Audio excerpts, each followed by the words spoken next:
Katatapos pa lang mga kababayan ng midterm election at hindi pa nga nakakaupo yung mga nanalo sa pagka-senador pati sa mga local officials natin kasi sa June 30 pa pinag-uusapan na po kung sino yung mga lalaban po sa pagka-presidente. Talaga ngayon po napaaga. Kating-kati na sila mga kababayan na pumalit sa ating Pangulong Bongbong Marcos. Ano? Sabi dito, kumbate. Sara Duterte versus Risa Ontiveros in 2028 will be a good fight, sabi ni Bato de la Rosa. Yan, kung malusutan ni Sara yung impeachment. Pag hindi nalusutan ni Sara yung impeachment, tulad ng sinasabi ninyo na wala pang trial, may boto na kayo to acquit. Kung hindi mangyari po, magbago yung isipan ng mga sinasabi ninyo, kakampi ninyong mga senador. Kasi sabi nga natin, lahat itong mga senador, nangangarap din sila ng higher position. Pwedeng vice-presidente, pwedeng presidente. Kung ang bawat isa sa mga senador may ambisyon na maging presidente or vice-presidente sa 2028, alangan man po, i-acquit pa nila si Sara, lalo na mga kababayan, kung yung ebidensya ay napakalakas, na pag in-acquit nila si Sara sa lakas ng ebidensya, it will be a kiss of death sa kanilang political career. Alangan man. Tama po, mga kababayan? But anyway, ibigay ko sa inyo itong kwentong ito, mga kababayan. Kasi napag-uusapan na this early. May mga kanya-kanyang manok na. Sa bagay, si Risa Ontiveros, mga kababayan, maganda naman yung kanyang performance sa Senado, lalo sa paglaban po sa mga katiwalian. Nilabanan niya yung pugo na nag-result sa pagkaso kay Alice Guo, nakulong si Senior Aguila, pati si Pacquiao, mga kababayan. May parte si Risa Ontiveros. Siya yung nagtiyaga sa mga hearings, mga kababayan, at naipaharap niya sa Senado si Pacquiao. Di ba? So maganda yung kanyang ipinakitang performance sa Senado. Si Sara Duterte, alam na natin yung kanyang excellent performance. Record-breaking siya. Pang Guinness World Record. Sa bilis, mga kababayan, sa paglunok ng confidential funds, 11 days, 125 million, ubos.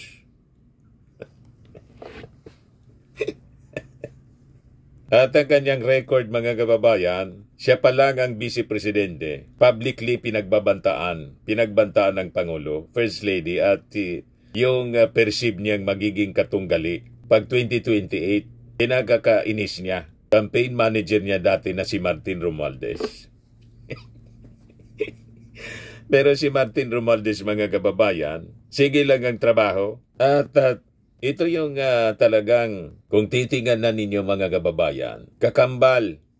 Hindi lang pinsan, kakambal pagdating po sa visions at uri ng leadership style ng ating Pangulong Bongbong Marcos. Bakit ko nasabi? Tutok lang po si Hindi niya pinapansin yung mga politika, mga intriga po. Tutok lang siya sa pagtulong at pagsulong ng interes ng ating bansa. Ngayon po si Martin, unahin ko itong i-share sa inyo before nating balikan itong sinasabi ni Bato de la Rosa na kumbatian niya, bagay na bagay, ang labanang Sara at Risa sa 2028. Ano yung ginagawa, mga kababayan, ni Martin Romualdez? Ito sa ngayon, pinaglalaban niya yung interes na ating bansa sa West Philippine Sea, sa International Forum. Yan, House Leader brings up WPS incident in International Forum.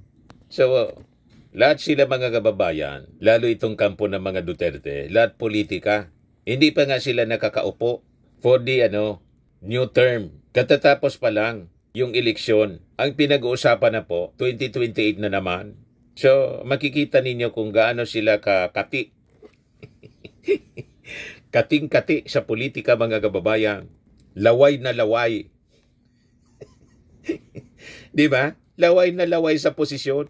Ka-eleksyon pa lang. Eleksyon na naman yung pinag-uusapan. O, di ba? Ang dapat natularan ng ating mga leaders, itong ginagawa po ni Martin Romualdez. Never na nag-discuss siya tungkol sa politika. Di ba? Nung midterm election po, tahimik lang siya na kumandidato for election bilang congressman sa Leyte. And afterwards, wala na. Balik sa trabaho, mga kababayan, after na manalo. Walang issue tungkol sa kung ano yung plano sa... Kasi napakatagal pa, 3 years away pa, mga kababayan.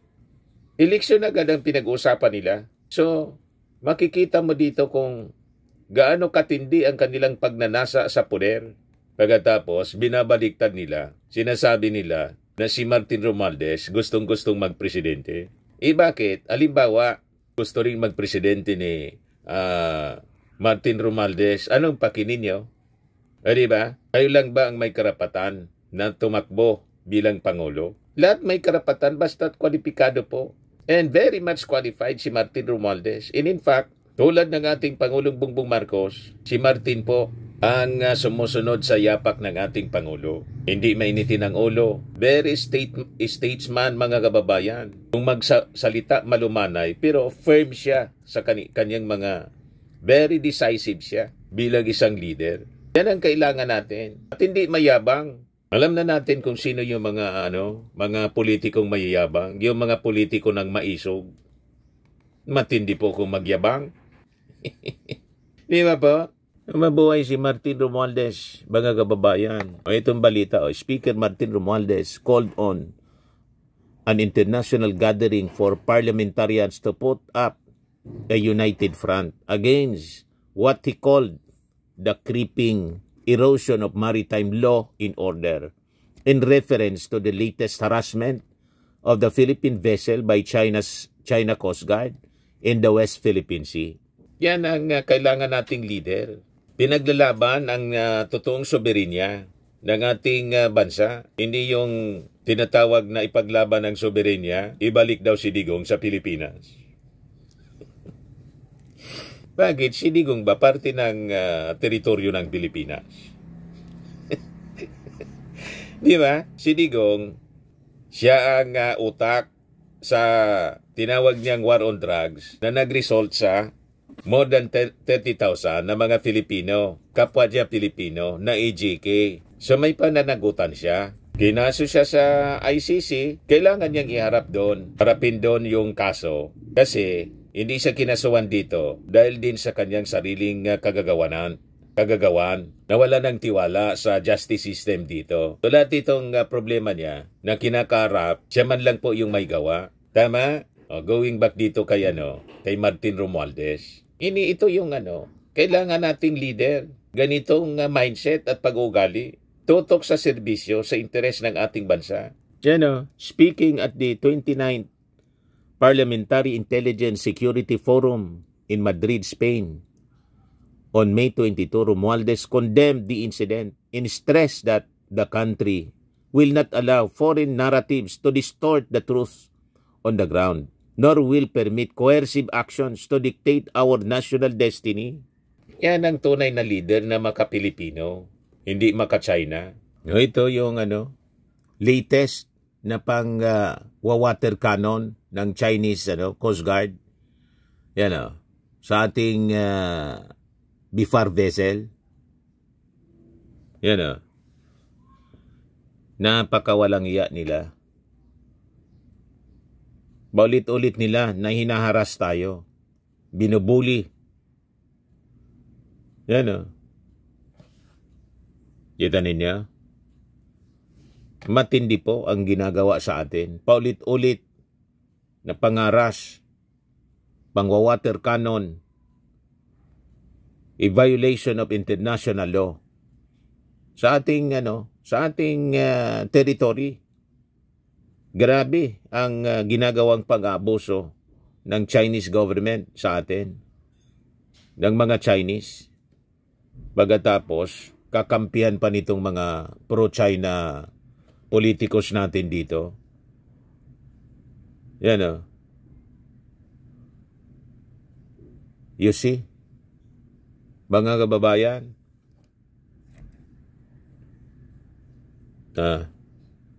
Pero si Martin Romualdez, ipinaglalaban niya sa pamamagitan ng peaceful means.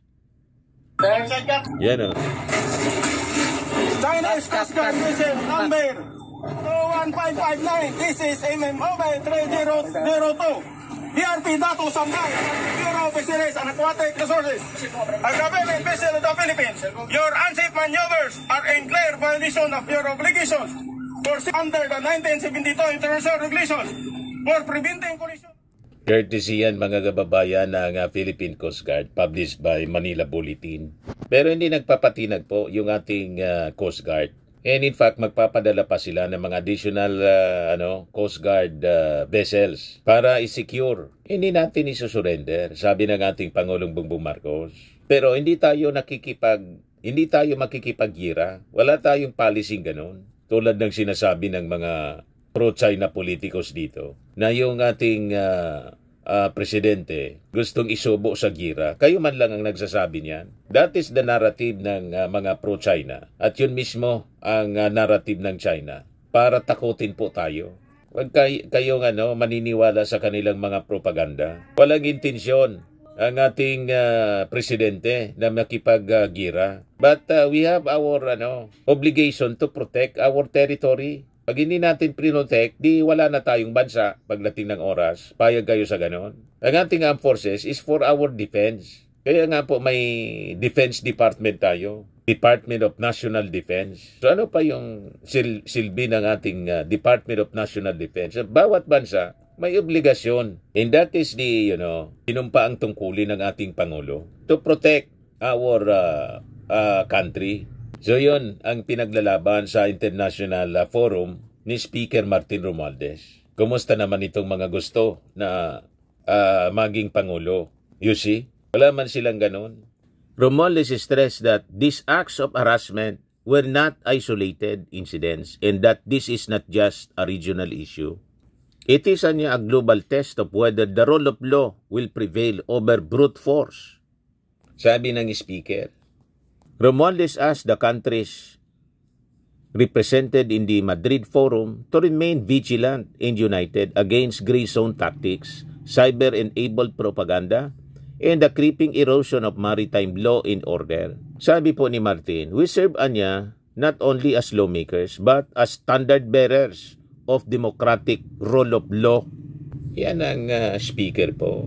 Bagay na bagay po na successor ng ating Pangulong Bongbong. Di ba? May malakas na paninindigan. Ipinaglalaban ang interes ng ating bansa in an age when misinformation, cyber attacks, and technological disruption threatened by the very fabric of our societies. The need for vigilance and unity among democracies has never been greater, sabi po niya. Hosted by the Spanish Senate and chaired by former U.S. Representative Robert Pittenger, the 29th PISF gathered parliamentarians from more than 40 nations with the aim of aligning their strategies to counter global threats. So napakaganda po itong sinabi doon sa mga parliamentarians sa mundo ng ating speaker. O ngayon, yung ating Pangulo tuloy-tuloy sa kanyang pagpapalakas sa ating bansa. Ito nga po yung latest ngayon, yung Philippine Coast Guard makakakuha na po ng 40 vessels in deal with French shipbuilder para magamit doon sa West Philippine Sea. O, ganyan po. Yung sabi dito, the Philippine Coast Guard will soon be beefing up its fleet with the additional 40 fast patrol boats under a deal with the French shipbuilding company. The PCG made the announcement 2 days after the latest flare-up of tension in the West Philippine Sea, where the civilian maritime security force faces the increasing challenge of asserting the country's sovereignty against China's claims and acts of aggression. The deal will be supported through a government-to-government financing agreement under the Agreement on Financial and Development Cooperation between the Philippines and France.